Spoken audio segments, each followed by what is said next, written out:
Saudara, jika Anda memiliki rekening bank yang tak dipakai bertransaksi dalam waktu yang lama, bisa jadi rekening Anda sekarang telah dibekukan oleh PPATK karena dianggap menganggur.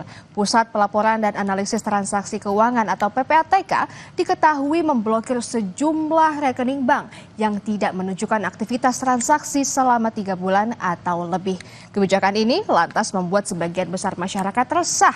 Media sosial pun dibanjiri keluhan dari masyarakat yang tiba-tiba tidak bisa bertransaksi gara-gara rekeningnya diblokir. Seperti cerita yang dibagikan seorang ibu rumah tangga di media sosial TikTok. Ibu rumah tangga ini menumpahkan keluh kesahnya lantaran rekening tabungan 2 anaknya tiba-tiba kena blokir.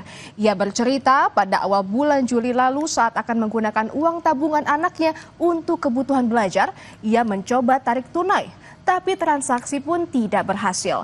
Rupanya saat ia bertanya pada temannya yang bekerja di bank tempat ia menabung, ia mendapat informasi bahwa tabungan 2 anaknya telah diblokir PPATK. 2 tabungan anakku, 2 rekening, itu tuh semuanya kena blokir sama PPATK. Gak nyangka banget, ya Allah, ternyata aku juga kena.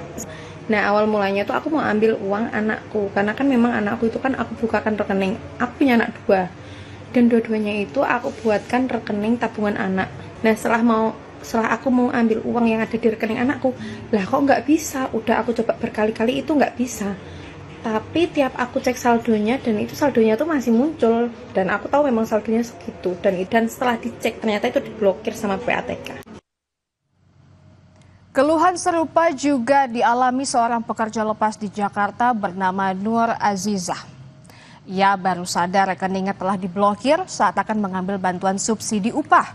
Transaksi tarik tunai tidak berhasil. Rupanya pemblokiran rekening juga sudah diinformasikan lewat surat elektronik. Nur Azizah mengaku rekeningnya yang diblokir memang jarang digunakan. Apalagi sebagai pekerja harian lepas, pemasukannya tidak menentu. Jam setengah 12 siang tuh saya dapat transferan BSU tahap 4.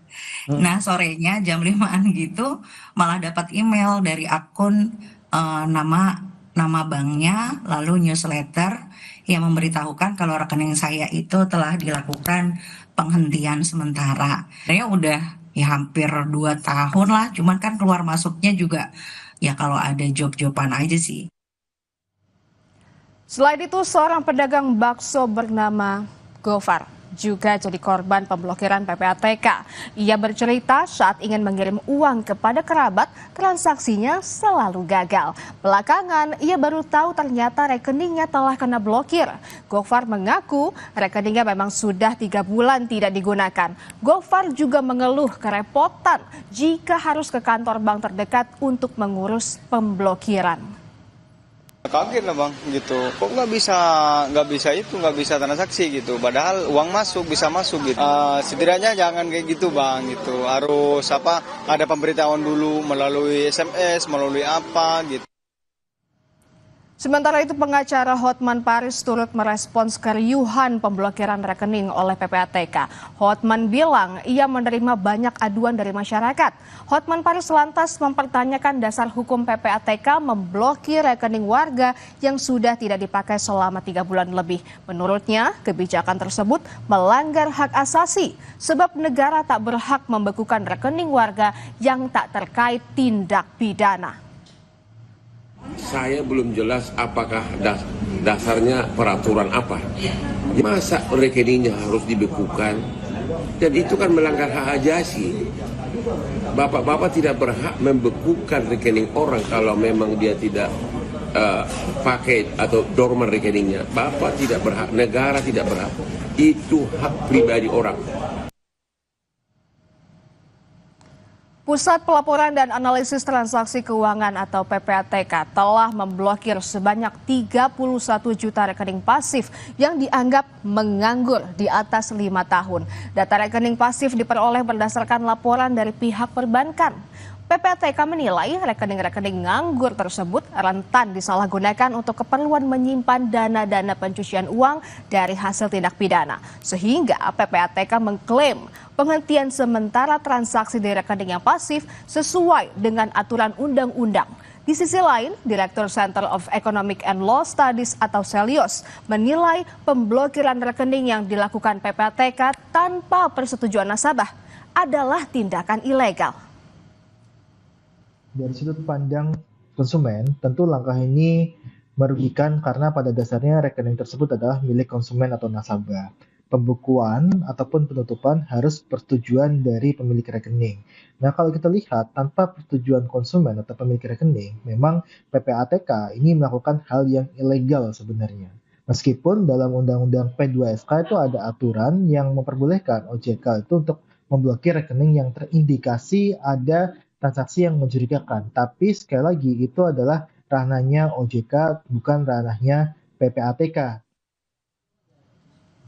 Banyaknya masyarakat yang speak up karena rekeningnya diblokir membuat PPATK akhirnya kembali membuka 28 juta rekening yang sempat diblokir. PPATK memastikan proses pengaktifan sejumlah rekening yang sempat terblokir akan terus dilakukan, asalkan masyarakat mengisi formulir khusus dari laman PPATK.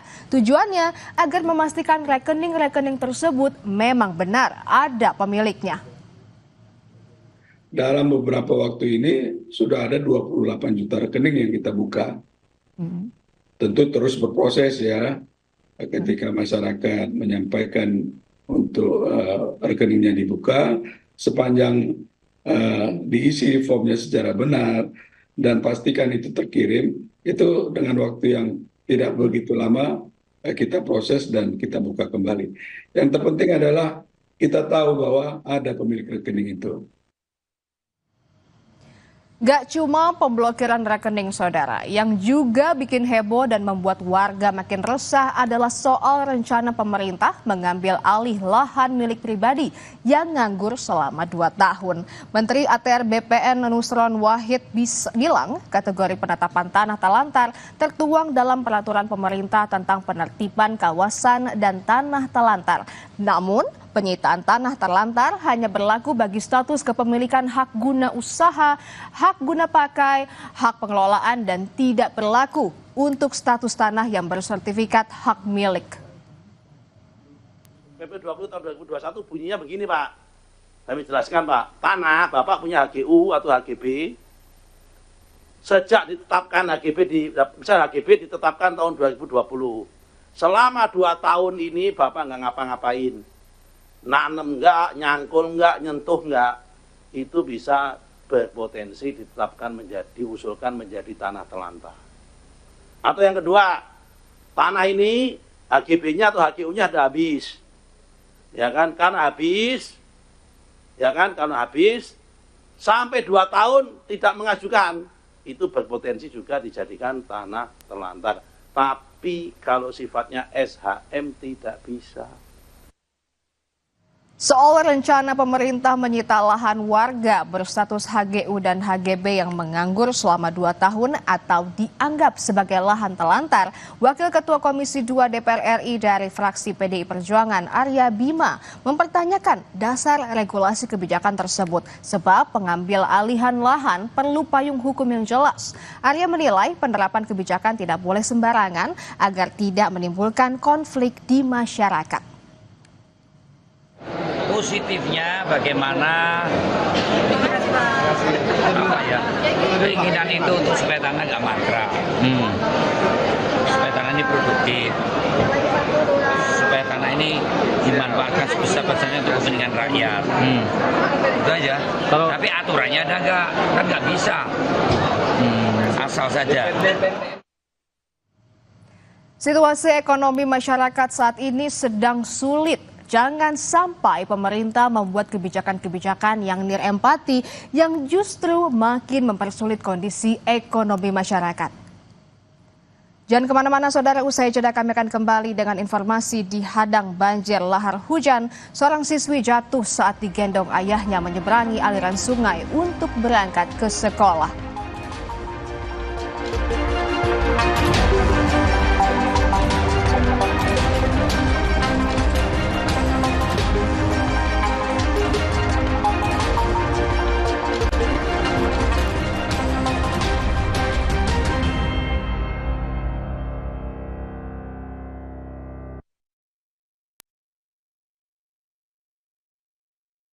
Kamu masih single? Hari gini double dong.